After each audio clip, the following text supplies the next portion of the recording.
Luis, El tablero de la reina, tu nueva novela, sin desvelar mucho para luego poder desarrollar distintos temas, quiero que me cuentes qué detonó o qué te hizo decantarte, ¿no?, por escribir una novela como El tablero de la reina. Bueno, yo partí de la idea de que el ajedrez me parecía un deporte, un juego con muchísimo potencial, ¿no? Que estará muy de moda, pero que nos atrae mucho, incluso aunque no sepas jugar. Si tampoco hace falta saber jugar al ajedrez para que por lo menos te llame la atención, ¿no? Las figuras tienen algo como de hipnótico y tiene mucha simbología. Yo decía, pues quizás se podría hacer una novela ambientada en algún aspecto del ajedrez, pero tampoco sabía en cuál, ¿no? Entonces yo me puse a investigar sobre todo sobre esa idea de por qué un juego tan antiguo, de 1500 años, está ahora tan de moda, ¿no? Tiene que haber alguna razón o varias razones muy poderosas, ¿no?, para que se haya prolongado en el tiempo, ¿no? Y que históricamente pues ha sido importante en la Edad Media, en la Guerra Fría, en la actualidad, épocas muy distintas. Entonces, partiendo de esa base, quise dar esa respuesta y en la investigación de ver si el ajedrez podía funcionar como trama de una novela, es donde encontré un poco la clave de todo, ¿no? Que es que el ajedrez que jugamos hoy en día, sus reglas son medievales, bajo medievales, pero son españolas. Entonces yo algo que no sabía y creo que tampoco el público general lo sabe. Y la razón de por qué es España el origen del ajedrez moderno me pareció fantástica para armar toda una novela en torno a ella. El ajedrez y las intrigas políticas, ¿no? Dos temas muy presentes en esta novela y muy atractivos. Y desde el principio, ¿tú sabías que iban a ir tan estrechamente de la mano? ¿Que iban a estar tan relacionados? Sí, porque el ajedrez, por lo que sea, se utiliza mucho a veces para explicar la política, ¿no? Es como que es el tablero, ¿no? Situar las piezas, el alfil, el rey, ¿no? Los peones, que son en principio poco importantes, pero que luego pueden tener gran relevancia, esos saltos del caballo, ¿no? No te enroques, jaque. La verdad es que está muy relacionado con la política, ¿no? Y pues era un juego de reyes, que es una expresión que se utiliza intencionadamente mucho dentro de la propia novela. Entonces yo quería hacer esa especie de juego paralelismo con la política, pero luego la novela trata muchísimos otros temas, ¿no? Lo que pasa es que el ajedrez sirve, por suerte, para hablar de cosas muy distintas, ¿no? Puedes hablar del amor, puedes hablar de la política, puedes hablar de la sociedad, de la religión, de la economía. Entonces, claro, la verdad es que luego la novela parece como que todo cuadra muy bien y es muy fácil, pero al contrario, es muy difícil, pero el ajedrez da esa posibilidad. Es que a mí me has hecho comparar el ajedrez con todo, incluso con escribir este libro, ¿no? También. Porque sí. Este libro habría sido como una partida de ajedrez, ¿no? Escribir este libro. Sí. Bueno, todas mis novelas son complejas, son muy de ingeniería. Por algo tiene que servir la ingeniería. Entonces es como un mecanismo, ¿no? Con rodamientos que traspasan elementos y fuerzas y tienes que tener en cuenta las tensiones de los personajes. Entonces, claro, a mí me cuesta mucho. Yo siempre digo que en la novela histórica documentarte no es tan difícil hoy en día. Quizás hace años era más difícil en ese sentido, ¿no? Pero hoy en día no es tan difícil documentarte. Lo que es difícil es gestionar la información. Eso sí que yo creo que es muy difícil, ¿no? Documentarte mucho, porque dices, cuanto más me documento, mejor. Bueno, tampoco es tan así, ¿no? A veces te puedes pasar documentándote, ¿no?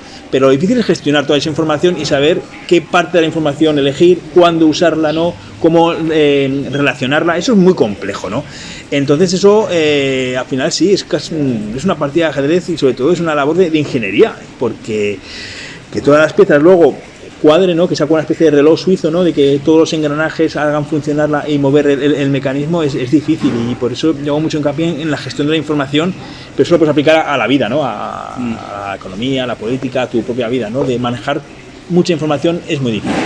Tú lo dices en tu novela, que en el ajedrez el jugador tiene que ir pensando varios movimientos próximos, ¿no? Los movimientos próximos. ¿Tú sabías cómo iba a ir tu novela al final? Sí, porque yo, aparte de que me haga un guión muy extenso, yo voy escribiendo, no escribo todo linealmente, ¿no? Voy marcando capítulos clave, tiro mucho hacia adelante. A mí lo que me interesa es escribir, ir avanzando la trama, no me interesa tanto que luego tenga que corregir, eso no me preocupa. Yo lo que necesito es que la trama avance, ¿no? Y tengo marcados capítulos y sé a dónde quiero llegar y sé cómo quiero terminar, y necesito que la trama avance. Ya luego volveré atrás y cuando decida y empezaré a limpiar, a corregir, a depurar, Entonces, claro, hay que tener muy claro hacia dónde va la novela, porque si no te pierdes. Yo creo que la novela, además esta novela, la idea es que en un momento dado tú estés un poco como perdido, ¿no? Y que digas, pero hacia dónde va la trama, ¿no? No lo entiendo. Bueno, tranquilo, espera, esa es la idea, que te sientas perdido. Quiero decir, tampoco te lo voy a poner fácil, está mal decirlo así, pero como que voy a jugar un poco contigo, ¿no? Te voy a desorientar, vas a ser un peón aprovechando el símil del ajedrez y al final vas a ir donde, o yo quiero que vayas donde yo quiero, ¿no? No donde tú quieras ir con la novela. Entonces, eso tienes que tener las cosas muy claras desde el inicio. Sí, eso me ha gustado porque mientras leías, yo iba viendo que ocurrían cosas muy interesantes, pero que no sabía muy bien, no terminaba de saber muy bien por qué ocurrían esas cosas y a dónde nos iban a llegar. Luego ya poco a poco ya vas uniendo las piezas, porque estamos en Castilla, siglo XV, una época convulsa y una verdadera partida de ajedrez a nivel de estamentos, ¿no? Es tal vez una época tan atractiva porque aquí se cuece lo que luego llegaría a ser España.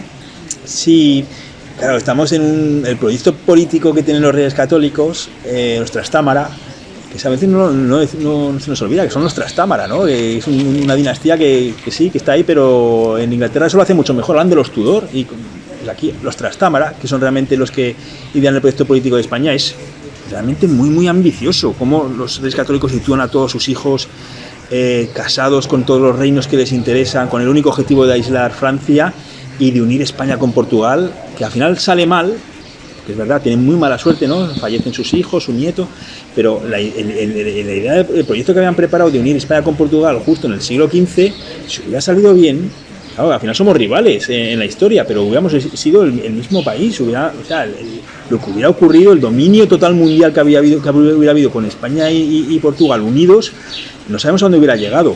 Pues incluso aunque le salió mal, sentó las bases de lo que luego sería el Imperio Español, pero saliendo mal su proyecto y desapareciendo su dinastía. Joder, si hubiera salido bien. Pues claro, es una novela, aunque es un poquito anterior, se deja entrever, ¿no? La ambición de Isabel, lo valientes que son, su boda, como una infanta sin ningún apoyo consigue ser reina y una reina la más poderosa. Claro, ahí como que la novela ves las bases de lo que luego será la dinastía, el reinado de los reyes católicos. Eso te iba a comentar, porque entre todas las intrigas del momento aparece una joven Isabel que, sin ser la protagonista, digamos que se deja querer por la trama, ¿no? Es sin duda una figura de referencia, ¿no? Claro, a mí me gusta mucho ese juego, ¿no? O sea, es un personaje, tampoco aparece tanto en la novela, Isabel, o sea, no. Realmente aparece poco, tampoco me he medido cuántas páginas aparece, pero no aparece mucho. Pero consigues que toda la trama vaya hacia ella. O sea, eso es lo que yo quiero jugar, ¿no? Entonces, tú realmente, los protagonistas son Gadea y Ruy, pero descaradamente, ¿no? Y ocupan el 90% de las páginas de la novela. Pero tienes un contrapeso histórico que es Isabel, que realmente es la que te marca el paso, ¿no? Entonces, ese juego yo creo que es interesante para el lector y lo que a mí me gusta en la novela histórica, ¿no? No que sea un personaje histórico quien te marque quien te lleve el peso de la novela, ¿no? Es que sean personajes literarios de ficción, pero que claro, la parte histórica esté tan presente y tenga tanta fuerza que al final te atraiga, ¿no? Luego tenemos a Beatriz Galindo, Isabel, Gadea. Rompes una lanza por la mujer, digamos que en una época y en un mundo donde a nivel histórico la mujer aparece poco, ¿no? O se le nombra poco, ¿no? Claro, porque tenía que hacer ese juego, ¿no? Porque al final estamos hablando de una novela donde la clave es una figura del ajedrez, la única figura femenina que hay, que es la reina, ¿no? En un juego donde inicialmente no había ninguna, pero primero pasa a que haya una, la reina, y luego a que sea la más poderosa. Entonces, claro, y se une con Isabel. Necesitaba que la protagonista fuera una mujer, que fuera Gadea, ¿no? Pero claro, luego te pones a investigar la época, vas desarrollando y te parece un personaje como Beatriz Galindo, la latina, un personaje que da nombre al barrio más conocido de Madrid, yo creo. Y te das cuenta de su historia y te das cuenta que cuadra con la época. ¿Qué es lo que quiero decir? Porque claro, estamos en una época donde manda una mujer en España. O sea, desde entonces no han mandado ninguna otra. Entonces, ojo, te quiero decir, hay que valorar la figura de Isabel la Católica y hay que valorar que en esa época una mujer tiene todo el poder. Entonces, claro, por eso los personajes femeninos son tan fuertes en la novela. Y otro personaje que está presente en la novela sin estar es Alfonso X, ¿no?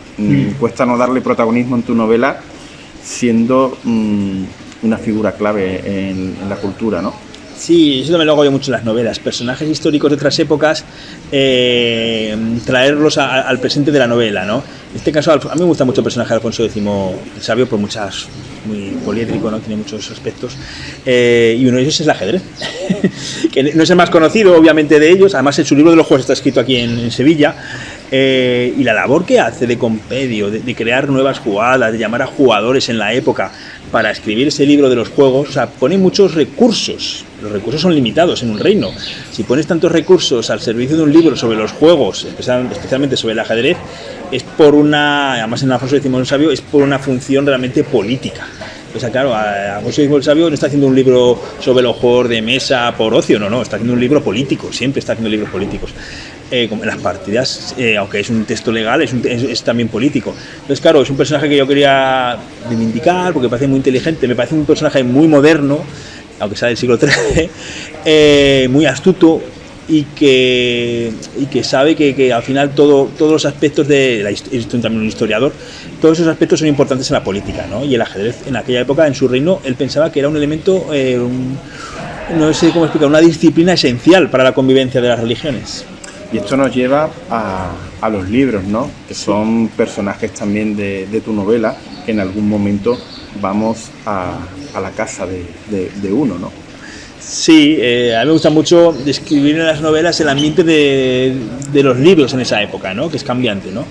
Entonces, en esta época me gustaba mucho porque, claro, ya se ha descubierto la imprenta, pero todavía no ha llegado a España prácticamente, no hay ningún taller todavía fijo de imprenta. Pero está ahí, ¿no? Entonces los libros van a empezar a cambiar, pero todavía son libros manuscritos. ¿Y qué ocurre en esta época? Pues que no hay libros, que faltan libros, hay déficit de libros. Por eso se inventa la imprenta, pues porque es una necesidad y alguien dice, oye, pues si pudiéramos hacer libros de una manera industrial, nos haríamos de oro. Y por eso Gutenberg le da la cabeza hasta que dice, oye, pues si creamos unos tipos, ¿de acuerdo? Entonces, claro, estamos en una época donde faltan libros porque las universidades han crecido muchísimo y demandan muchos libros, porque el comercio está disparado y se comercia con libros muy caros, y porque las instituciones religiosas han crecido de manera también enorme y demandan muchísimos libros de todo tipo, ¿no? Entonces los libros son caros, son escasos, son también una manera de legitimarte socialmente, de conseguir un estatus, sobre todo para la burguesía incipiente. Y claro, poder hablar de ellos para mí es una gozada, y en la novela, la parte final sobre todo, de hecho tiene más peso los libros que el ajedrez. Es que me gusta mucho el amor de Siente Ruiz por los libros, que lo transmites muy bien en la novela. Sí, eso que lo roba también, pero bueno, lo roba con cariño. Sí, porque yo creo que los libros en esta época cambiaron el mundo, y eso es algo que se nos olvida, y seguramente los libros puedan volverlo a hacer, ¿no? La transmisión de ideas es esencial. Y él es un historiador, teniendo en cuenta que la idea de historiador también ha cambiado. A mí me gusta mucho explicar que las cosas no han sido siempre así. Incluso pues, en la novela se explica que en Grecia el historiador no es el que contaba el pasado, sino que el contaba el presente que podía haber. Era más un periodista. Y la importancia que tiene para nosotros hoy en día aquellos cronistas, ¿eh? Claro, es que es la información que tenemos. Entonces, claro, que un cronista hiciera bien su trabajo, claro, eso también hace bien que tenemos que hacer bien nuestro trabajo, ¿no? Que un cronista realmente contara la verdad. Es que luego eso es lo que nos hemos fiado. Entonces, si un cronista no contó la verdad, nos ha confundido. Y claro, Ruiz es un personaje que está un poco también escaldado de la corte y que lo que quiere tener es la libertad de contar la verdad, desde su punto de vista, pero lo que él quiere que es la verdad.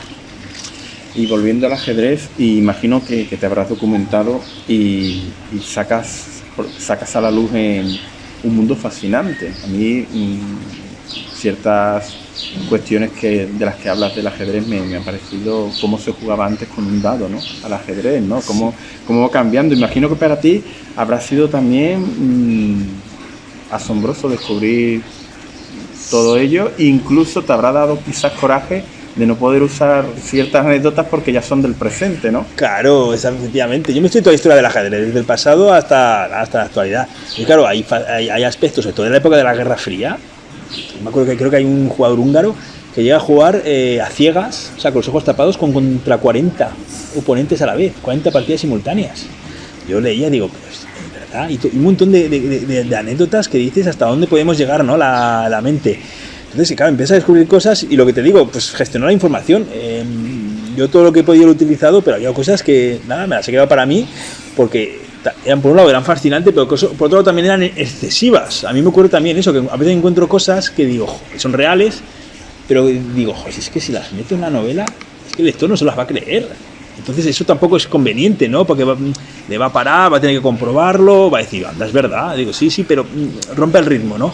Entonces, claro, pues un poco lo mismo, ¿no? Gestionar toda esa documentación que vas encontrando, pero sí, es que el ajedrez es tan apasionante. Una vez que te metes, dices, claro, por eso entiendes que siga siendo un deporte, un juego que esté tan de moda y cada vez más, porque por lo que sea, en la novela se discute a veces la idea de que es como las matemáticas y como la música, que no es un juego que nosotros hayamos inventado. Las matemáticas no las hemos inventado nosotros, las matemáticas están en la naturaleza. La música no la hemos inventado nosotros, la música está en la naturaleza. Lo que hacemos es descubrimos las notas, descubrimos cómo funciona la energía potencial, la energía cinética, las reglas de la física, de la termodinámica. Pues hay gente que dice que es que el ajedrez no lo hemos inventado nosotros, sino que estaba ahí. Lo que hemos ido es descubriendo el ajedrez y las reglas, ¿no? Entonces esa idea me parecía muy bonita para plasmarla también en la novela. Me recuerdo, ahora con lo que has dicho, como comentabas que para El cirujano de almas habías escrito, no sé si eran 100 páginas sobre Estados Unidos, y al final tuviste que... Sí, sobre Florida y Pensacola y... Sí, y ahí están. Pero me pasa a menudo, con esta novela también escribes cosas que luego no funcionan, pero solo te documentas. Al final, pero no pasa nada, es parte de claro, lo que no puedes pretender es que toda la información, toda la documentación va a ser la que utilices en la novela, ¿no? Obviamente te vas a extender mucho más. En aquel caso era más radical porque es que la escribes, la corriges, la tienes lista y al final decides, bueno, al final no, a mitad de novela dices, no. Mira, no funciona, la eliminamos. Hombre, también da un poco coraje también, aquí te va a negar. Te ha salido, y permíteme que te lo diga, es una opinión, una novela con una carga filosófica bastante importante. ¿Eso lo dan los libros y el ajedrez o lo da Luis Sueco? Bueno, un poco imagino que ambos, ¿no? El ajedrez se presta mucho, ¿no? Para ello, ¿no? Pero sí, intento enriquecer la novela con todo lo posible, ¿no? También hay muchas citas, hay citas de libros, hay por ejemplo hay títulos de películas utilizadas como expresiones, hay canciones. Intento incluir muchos elementos dentro de la novela que lo enriquecen, que muchas veces son guiños, que muchas veces a lo mejor no te das cuenta cuando lo lees, pero hay gente que sí que se da cuenta y te lo dice, y a mí alguna me escribe y me dice, oye Luis, esto es por esto. Le digo, sí, es. Digo, ese primero que te das cuenta, me dice, sí, digo, pero felicidades, pero sí, es por eso, son pequeños homenajes, guiños, y sí, incluir, a mí la filosofía siempre también me hace mucho la atención, y si te da pie, ¿no? En la novela, por ejemplo, en la novela también hay citas de Shakespeare, que por ahora todavía nadie me lo ha dicho, pero hay 3-4 citas de tomadas de Shakespeare. Entonces a mí me gusta incluir elementos, ¿no? A veces luego se me olvidan, porque claro, los meto en el momento y a lo mejor si me preguntas dentro de 2 o 3 años, pues ya no me acuerdo, pero están incluidos a conciencia. Sí te puedo decir que una de las cosas que me ha gustado del libro es que para los amantes de los posit en los libros, esto es una mina. Vale, de acuerdo. Esto es una mina. Mira qué bien. Personajes, ¿no? Personajes como Gadea y Rui, una chica que es un portento jugando al ajedrez y con una visión muy especial del juego, y Rui, un cronista amante de los libros, ¿no? Vaya binomio para juntarlos, ¿no? Sí, y la estructura, ¿no? Empezar con unos totalmente separados, ¿no? Llevarlos en paralelo. Yo ahí lo que quería era captar mucho público distinto al inicio, ¿no? Que se sintiera atraído por la temática de Gadea o por la de Rui. Si una no te interesaba la otra, y captando, porque al final son como 2 ríos que tú sabes que van a confluir, ¿no? Y cuando confluyen la novela además cambia. Yo nunca lo he hecho así, pero esa ha sido la intención, ¿no? 2 ríos muy distintos, muy lejanos entre sí, que en principio no tienen nada en común, pero que luego se unen, ¿no? Y transforman la novela. A mí me gusta también que sea una novela dentro de otra novela, entonces también está eso con esa intención. Además, siguiendo con los personajes, están llenos de secundarios de auténtico lujo, como en este caso podemos hablar de Isabel, podemos hablar de Beatriz, podemos hablar de Braulio, ¿puede ser? Sí. De Braulio, que me ha parecido un personaje muy, muy curioso y muy divertido. Sí, a lo largo de la novela, ¿estos personajes se te han revelado o te pedían más? Porque a mí con algunos me ha quedado un regustillo de querer que participaran más, porque además son auténticos personajes que luego los puedes poner en cualquier novela y funcionarían perfectamente como protagonistas, ¿no? Cada uno tiene una historia detrás. Sí, claro, eso enriquece mucho la novela, pero además tiene que ser así, que tú quieras más, ¿no? Y yo lo que tengo que hacer es pararme y decir no, porque te tengo que dejar con ese regustillo de que quieras más esos personajes secundarios. Por ejemplo, a mí el del verdugo me gusta mucho, ¿verdad? Un personaje que lo tenía desde el principio muy claro, que quería introducir un personaje que fuera un verdugo y explicarlo de esa manera y que tuviera cierto peso en la novela. Pero hay muchos otros, ¿no? Jorge Manrique, o sea, en fin, ¿no? Al final son personajes de que tú quieres más de ellos, pero yo te tengo que dar menos incluso, ¿no? Para que pidas más, ¿no? Al final es un... Claro, es complejo, ¿no? Porque pones mucho esfuerzo en muchos personajes distintos, no te centras en los protagonistas y los demás son accesorios, sino que en muchos casos son incluso más importantes que los protagonistas, ¿no? Y eso hay que saber llevarlo. Porque no olvidemos que estamos hablando de una novela con una carga histórica muy potente, porque se habla de, digamos, de la persecución un poco de los judíos. También, sí. El problema, digamos, de la sucesión, de la nobleza, de la importancia de la nobleza, que va adquiriendo la nobleza con respecto a los reyes, digamos que la importancia de los libros, porque me gusta mucho cuando Rui entra a una biblioteca y descubre los libros que allí hay, ¿no? Y luego, aparte, también es un verdadero thriller, digamos, histórico. Y yo para finalizar te quería preguntar si conjugar todo eso, aparte del ajedrez, que tienes que meter sí. Al ajedrez como protagonista porque le tienes que dar la importancia del ajedrez en la novela. Ahora, a la hora de conjugar todo eso, ¿te ha sido fácil, difícil? ¿Te ha dado muchos quebraderos de cabeza de qué lugar darle a cada sesión? Sí, muy complejo. También se habla de gramática, o sea, es una novela muy extensa. Sí, es difícil, cuesta muchísimo, que encaje, que no esté forzado, que fluya. A mí me gusta mucho esa idea, que fluya, ¿no? Que tenga ritmo. Yo siempre intento que la novela tenga ritmo, que sea como una especie de canción, ¿no? Que no decaiga, ¿no? Y si decae en algún momento, creo hay que incluir pues un riff, hay que cambiar el estribillo para que te vuelva a enganchar, ¿no? Entonces, es un trabajo muy complicado, ¿no? Yo sé que habitualmente no se hace porque es difícil y exige pues mucha concentración y tener las ideas muy claras y encontrar temas, o sea, todos estos elementos que incluyes en la novela luego a veces tienen muy poquito peso, ¿no? Pero lo que te digo, son esenciales para que la novela no pierda el ritmo. Si fuera una novela sobre ajedrez y ya está, pues sería súper aburrida, o si fuera una novela simplemente sobre política no tendría sentido. Entonces, claro, tienes que incluir muchos temas en pocas medidas, en pocas dosis, es como las especies, ¿no? Tienes que incluir poquito, pero que te cambian el gusto del plato por completo, ¿no? Pues eso es un poco lo que intento yo con la novela. Pues la verdad es que la recomiendo porque es una auténtica pasada. Muchas gracias. Pues muchas gracias a ti, Luis. Un placer. Muy bien.